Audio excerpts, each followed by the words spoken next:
Yo, what's going on, guys? Crispy Flakes here. So I think it's no surprise that one team that's kind of not lived up to expectations this season is the Boston Celtics. And with that being said, I still think the core of the Celtics with Jayson, Tatum, and Jaylen Brown is absolutely fantastic, but there's definitely a multitude of reasons of why this team has been struggling. I think first you look towards, the injury of Marcus Smart, and it just goes to show, like, early on in the season how valuable, I think Boston Celtics fans already knew this, but just how valuable he was to the team, not only from a defensive standpoint, but just making plays for others and just being the guy that just knows his role on a championship contending squad, right, man? Beyond that, you look at the center position, Robert Williams, I think we all see the potential with him, but maybe he's just, like, not quite there yet to the point where you can really rely on him. He doesn't really quite have that veteran savviness to him quite yet, but the dude is coming in time, right, man? And then third, and I think probably the biggest issue that, I think a lot of people can probably admit at this point is that Kemba Walker's just not really been a good fit. And it's nothing against Kemba. I still think he's one of the better point guards, of this generation. But at the same time, Kemba Walker's had some really nice games for the Celtics. But the things he does, the strengths of him, just as like opposed to his weaknesses, the strengths is something the Celtics team does not really need, and that is scoring. I mean, they got plenty of scoring with Jayson Tatum and Jaylen Brown, and when Kemba's taking 8 3-point shots on the game or whatever, those are less shots for the other stars of the team. So for today's video, guys, what we are going to be doing is trading Kemba Walker, doing a Boston Celtics rebuild, and see if we can figure things out. There's been rumors out there saying that I guess Danny Ainge was looking to trade Kemba Walker, last offseason and around the trade deadline. I don't know the complete truth to that, but at the same time, man, like, I mean, if a team's struggling, a guy like Danny Ainge is definitely going to make the proper moves to get the team in the right direction. So if you guys don't mind dropping that like on this video, guys, 1,000 likes is always the goal. Remember, it only takes 1 second of your time. And of course, man, subscribe to the channel and check out my second channel, Extra Crispy, for daily NBA content over there. And yeah, let's go ahead and get going on this. So I think it's important to note, too, I actually really want to do a Celtics rebuild anyway because, obviously, Evan Fournier is the newest addition to this team from the trade deadline, and I've not actually had a chance to do a rebuild with him on the team yet. But, you look at, like, the overalls of the team. I mean, the Celtics are really, really good. Like, this record does not match the talent that they have on the team. They also got Maurice Wagner, who, going back to his Michigan Wolverines days, I actually like his game a lot. I mean, the guy definitely is like a bundle of energy. I don't know if I like him as a full-time, like, starting center or anything like that, but just as far as a guy that, will have games where he scores, like, 2 points on 1 for 5 shooting and grab, like, 2 rebounds, but every now and then he'll have one of those games where he drops, like, 20 points and, like, 7 rebounds. You just see that energy out of him. It's definitely a guy, though, that I think really feeds off of the environment that's around him, so yeah, man, you got Peyton Pritchard, obviously, who's been one of the better rookies this NBA season. Luke Cornett, who's honestly looked pretty decent at times. Like, early on, he's looked better than Evan Fournier has. So, and I guess I should actually talk about Evan.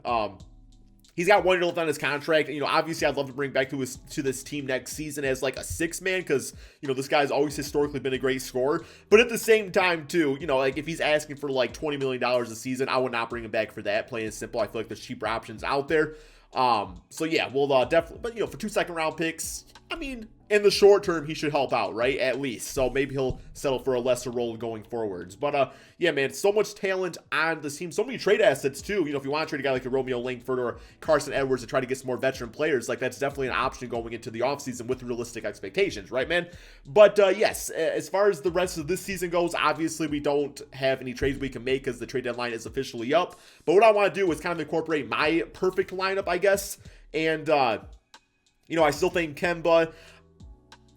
I'm honestly, well, no, I would prefer Marcus Smart in the starting lineup as opposed to the bench just because, like, listen, man, like, the defensive playmaking, extremely important. So I still think this is the proper lineup to have right now, with the exception of, I'm not, like, a huge Tristan Thompson fan, but being honest, like, I would prefer to just give the minutes to Robert Williams at that point. And like I said, man, like, maybe he'll do something crazy in this rebuilding it and get really good this season. I mean, he's good right now, but maybe he'll just be like that go-to center that I know he can be. But for now, we're going to go with that, right? Him as the starter, Maurice Wagner, off the bench. And even Luke Cornett, we'll give him a few minutes out there. Nothing crazy, at about 10 minutes per game. Let's get Marcus said about 30. Jayson Tatum, if we're making this playoff run, these kids they got to play a lot, man. Like, they're still extremely young. So no time for load management or being fatigued or anything like that. Get you right there. Pritchard is a backup point guard at about 17 minutes per game. And I think that's the optimal lineup to run as of right now. And then we'll see how Kemba Walker does, but ultimately speaking, he probably will get traded at some point in this video because that's kind of the title of the video, right, man? So we got that going for us. I'm just going to go ahead and simulate the rest of this NBA season, see what happens, and maybe the Celtics team will surprise us and get like a top seed in the playoffs. Okay, man, so to end the season, a lot of the same, 2 wins here, 3 losses here. If we don't beat the Bulls right here, I don't think we are making the playoffs, man, which is absolutely crazy to think about with this Celtics team. But I think it goes to show, especially like this year when it comes to 2K, I've noticed that, having talent and good overall players is important. But team fit is the most important part of 2K this season, man. Like, as far as like actually winning games, I've seen, people have sent me pictures of them having like these crazy ass lineups only to like lose in the second round. Like, you got to have that team fit for things to work out, and maybe that's the biggest issue, is just like some of the pieces do not really fit together. So let's go ahead and submit this final game here against the Bulls and finish with an L on the season, man. We did not make the playoffs. That is, I mean, I guess technically, in real life, if this was actually a good game and stuff, there'd be a play-in tournament, which we all know is a real thing, and I think the Celtics would definitely win a play-in game, but obviously, that's not the case in 2K21 because realism is tough, I guess. I don't really know, man. But yeah, so not in the playoffs, which means we're gonna get a lottery pick. I guess that's nice, assuming somebody does not have our pick. I don't know the Celtics draft situation in total, but let's go to the player stats on the season. So yeah, we got 24 for Jayson Tatum, 21 for Jaylen Brown. Kemba getting the 21 points, 5 assists. Evan Fournier doing his scoring thing out there, man. So really no big-time surprises outside of not making the playoffs, right? Which means that we got some choices to be made in the realm of Kemba Walker being traded. There's already one point guard that I do have in mind. We will get to him, once free agency hits. I'll let you guys know all about that. But we got LeBron James and the Lakers winning the NBA championship. And to be quite honest, Celtic fans, like, if you guys don't do well this season, I would not be completely heartbroken because obviously like the buyout market is kind of broken at the moment, and the way the Nets have just like this big time super team, like, hey, I want to, I'd rather just coast this season, give me a good lottery pick, and bring it up next season once all those guys probably, hopefully, somewhat maybe break up. I don't know. We'll see about that though. But yeah, let's hit up this draft lottery, see if we can end up getting a top pick in the draft. Like I said, I don't know the Celtics total on situation. We have a 1% chance at the first pick, so that means we're probably going to get it. And we get the 12th pick in the draft. Okay, I can definitely live with that. 12th pick in the draft. Very nice staff signing. I'm still bringing back Brad Stevens. I don't know the total like consensus about him as a coach, if people still like him or not. I think he's fine. Obviously no coach is perfect, but let's go ahead and fire Ed Thompson because I want to get myself a better trainer because there's a lot of good young talent on this team. So we definitely don't want to waste time with that. So hopefully this guy wants to come and train the Celtics, man. There we go. Get him signed up. Beautiful. Alrighty, next up we do have the NBA draft. So with the, well, I guess we gotta see who's available. There's no like position that I'm absolutely looking for right now. Maybe like a small forward, like a backup small forward would be kind of decent, something along those lines. Or a center if Robert Williams is the future starter, then we want that good backup, right? So, we got James Bouknight. This guy is an absolute like assassin from the three-point line. He's also a perimeter defensive player, so that allows us to maybe let Evan Fournier walk away and free up that $18 million in free agency. So we got Greg Brown. Don't really need a power forward. We got Jaylen Johnson. Have heard good things about him. I'm not like totally 100% knowledgeable of this draft class. I mean, I know some of the players obviously, but I know this Corey Kispert is really good at shooting also. So yeah, I think I'm going to go ahead though and go with James Bouknight right here and just get that good 3-and-D player. Can never have enough of those on a basketball team, right? So we got him signed up, and he is going to be a 78 overall, so instantly an NBA-ready player, which you absolutely love to see. So there we go. Get him on the team. Team player options, Robert back. Mo, I will bring back Grant Williams and Romeo Langford. Romeo, I could see myself dealing him, though, just because there's not too much room for him to develop on this team currently. So it is what it is. Qualifying offers, nothing there. And free agency. Okay, so here we are, man. And to be honest, the free agent or the point guard that I'm interested in getting right now, I think is absolutely 1 trillion a perfect fit as far as this team just developing even more and just the longevity of the team, is going to be the man on the Pelicans. And, well, he's not listed here because he's a free agent, but it's going to be Lonzo Ball, man. I feel like Lonzo Ball is absolutely perfect, and I don't think currently we can afford him. But what I would like to possibly do, wherever he's at, a sign and trade. Like, hopefully he goes back to... Yeah, he's a 5-star system match. This guy's absolutely perfect. But what I'm thinking we could do, guys, is a sign and trade of Lonzo Ball and hopefully get Steven Adams, too, in exchange for Kemba Walker. The reason I say that is, I was looking at Jameer Nelson. Jameer Nelson used to be the point guard for the Orlando Magic when Stan Van Gundy was the coach. And obviously, he wasn't as good a scorer as Kemba was. But as far as, like, a similar type of point guard, I think it would actually work out in a Stan Van Gundy system. And the Pelicans offense and Kemba's scoring would be a lot more better utilized. So Yeah, I feel like that could be a good, solid, trade all around. But do I want to bring back Evan Fournier? About $20 million contract. I mean, he could be like a toss-in piece in a trade or something, but I'd rather just play that Bone Knight guy if I'm being 100% honest. I might go for Rudy Gay. I've always liked Rudy Gay in this game, and that's a pretty cheap contract, good veteran player to have on the squad, so 2-year contract right there. I'd much rather have him and Evan Fournier. We're just going to save that cap space, use it in a trade, or obviously the next NBA offseason should be very, very deep itself too. So yeah, I'm good with that. I am going to go ahead and simulate too at the beginning of the regular season, and we're going to see where Lonzo ends up at, and I'm going to try to get him on the team. Okay, guys, so here is the roster as of right now. We are going to try to do a trade with the Pelicans, Lonzo Ball.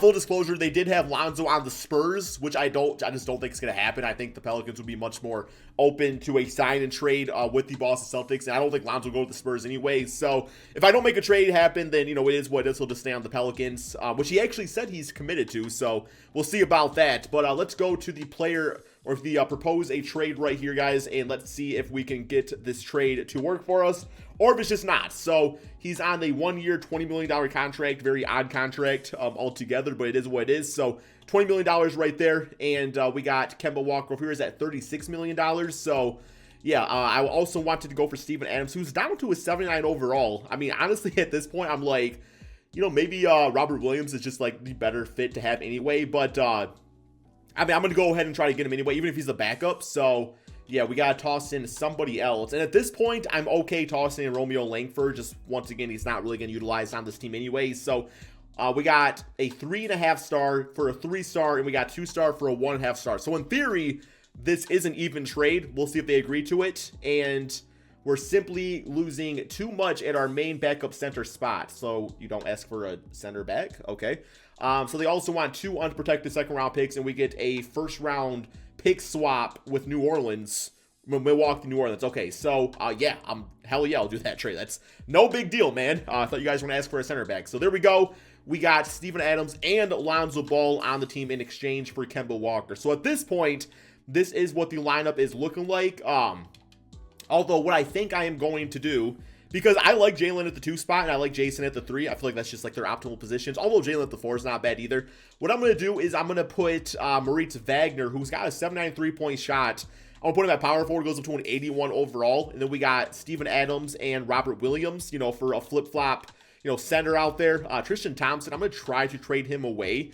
I don't really know what for. I don't really care, to be honest. Like, I'll take some second-round picks back, and they'll be completely fine, man. He's got a 1-year contract, so, yeah, we got Seth Curry. He's only a 75 overall. That is insane. Dougie McBucket, Larry Nance.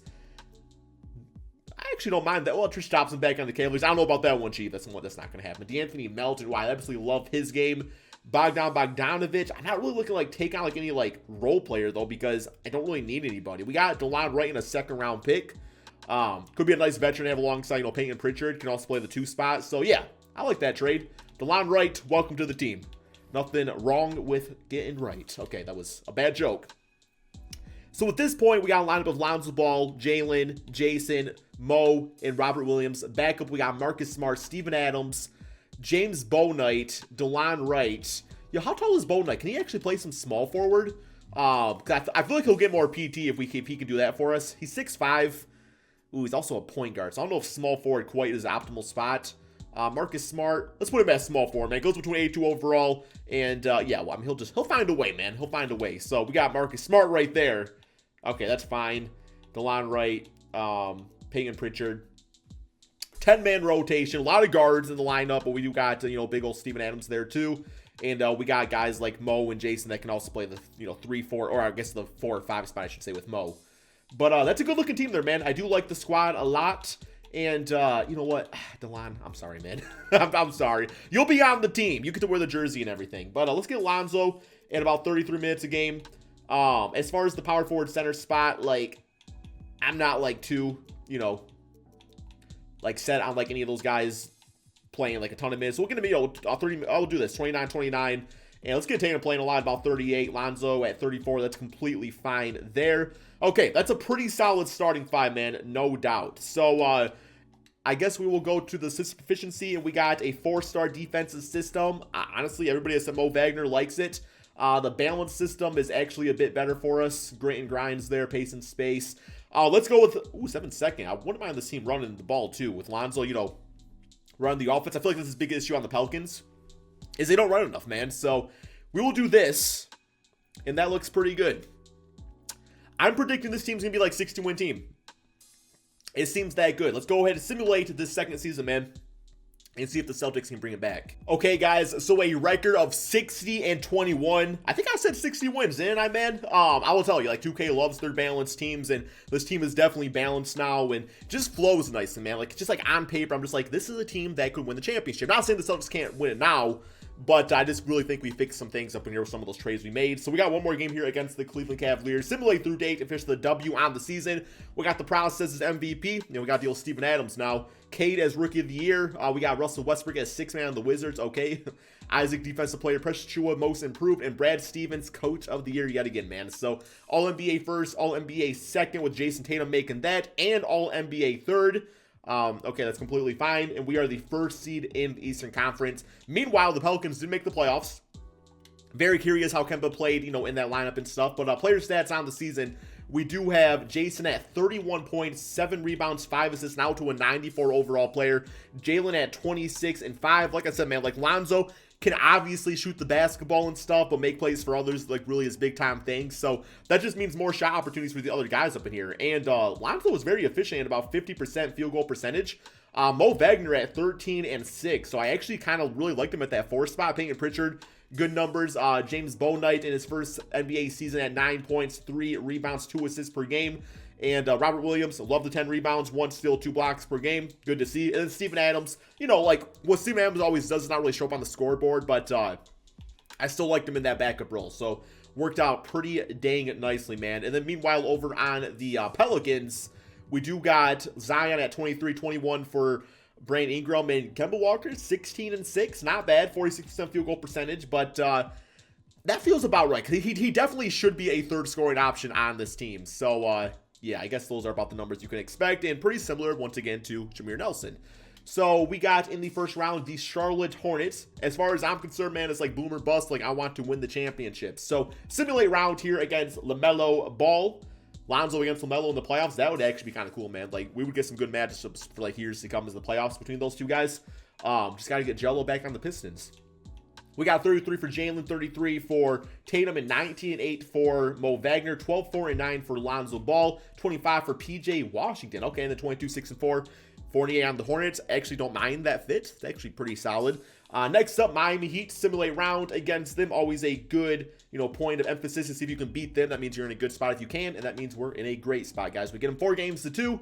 Oh, they got CP3 for that one season probably, man. What is it? I want to see what the man's contract is at the age of 37. Let's see it, guys. Okay, a 2-year deal with a player option. Okay, that's solid, not bad. But we got 41 for Tatum, 14 assists for Lonzo Ball. I just want to point that out yet again, man, that, like, I love Kemba Walker, but him not being on this team for a playmaker opens up so more for the other guys, which is crazy to think about, because you would think that having a score at the point guard spot would open up things for others. But it's just sometimes it works in reverse like that. All right, we got the 6th seed Philadelphia 76ers up next. Simulate round against them, and big time sweep right there. I know Celtics love seeing that. 23 for Jaylen, 20 for Lonzo Ball. He's actually shooting quite a bit though, man. 7 for 18, so he's definitely getting his buckets out there. But I'm okay with that sometimes, like as long as it's not every single game.